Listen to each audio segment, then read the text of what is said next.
Монгол орны уудам тал, сүрлэг улс, говийн гайхамшигт байгаль. Энэ бүхэн бол ирээдүйн хойч үедээ үлдээж буй үнэт өв.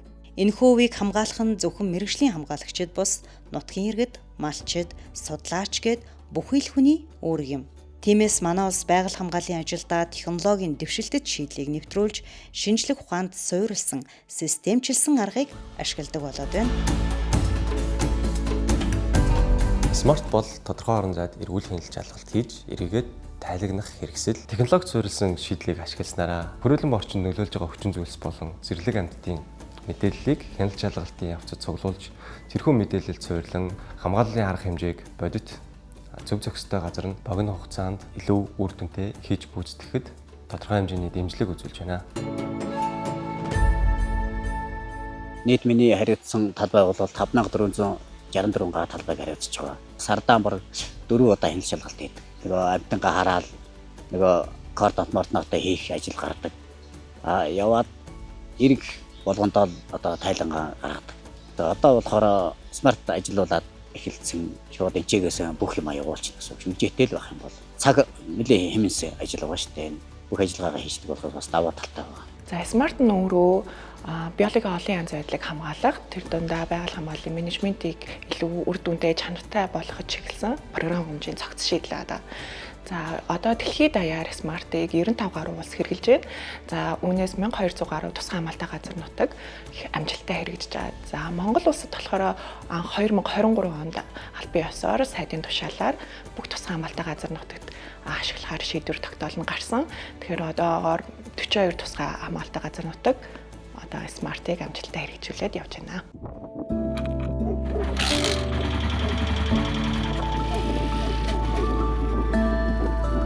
Хяналт шалгалт судалгаа шилжгээнд одоо манайх програм смарт арга зүй гэж ярьдаг. Манай байгууллагууд 3 дахь жилдээ одоо ашиглаж байна. Байгаль хамгаалалт залуучууд маань үндсэндээ тэр смарт програмыг ашиглаад ер нь бол хэвшсэн. Энэ смарт програм смарт арга зүй хэрэгжснээр одоо нэгт одоо хаагур хэмжээний замнал нь, хоёрт хийсэн ажилтнууд нь, гуравт байгалийн тогтцол одоо ажилтны доторх төлбөр ондоо за амтэрлэг амтны, ургамлын, байгалийн тогтцол ус цэг гэдэг үсэнд байгаль гээд тэгээд үүнтэй холбоотой нөгөө зөрчлүүд байна тийм ээ. Зөрчлийн шин чанарууд, зөрчлийн шинж дотроо одоо ямар зөрчил гарч байгаа. Энэ бүгд нөгөө смарт аппликейшнээр тэмдэглэлтэй явждаг. Нэг давуу тал. Өнгөрсөн одоо энэ ихний 2025 оны эхний хагас жилийн байдлаар манай байгалийн нийт 63 мянган км газар туулчаад байна. Одоо энэ хойно самбар дээр хавьчаад бүрдээ тийм.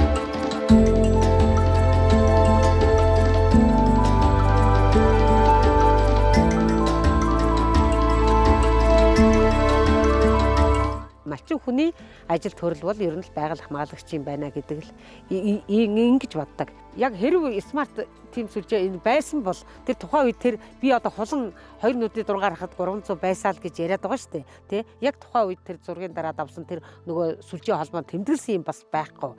Одоо бол нөгөө юм хөгжөөд баримтжуулаад орон нутгад тийм юм байсан юм байна гэд явхлаар хожим бас түүх болж үлдээ.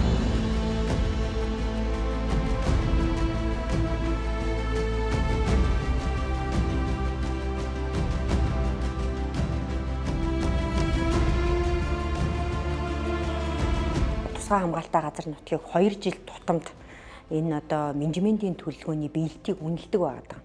Тэгэхээр энийг үнэлэхэд энэ одоо цуглагдж байгаа мэдээ дата боловсруулсан үр дүн маань одоо маш их зүйлийг бол хэлж өгч байгаа юм.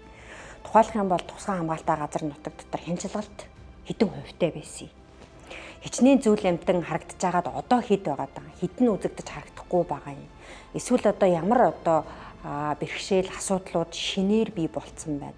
Ямар асуудлуудыг аль хэзээ бид нэр одоо гартаа авцсан шийдвэрлэсэн байна вэ гэдгийг эргэн харах тийм ээ. Тэгэхээр энэ бол менежментийн төлөвлөгөөний бас одоо үр дүн хэмжих одоо олон жилийн ийм өгөгдлийн баазтай бид болж штэ тийм ээ. Тэгэхээр энэ өгөгдлийн баазаараа дамжуулаад цаашдаа урт хугацаанд тогтвортой бодлого боловсруулах зөвлөмжийг гаргахад бас ихээхэн чухал ач холбогдолтой. Тэгэхээр улс орон даяар ингээд нэгдсэн мэдээллийн төвлөрсөн сантай ингээд болж байгаа нь бол байгаль хамгааллын салбарт бас нэг шинэ инноватив шинэлэг зүйл гэж бид бол харж байгаа.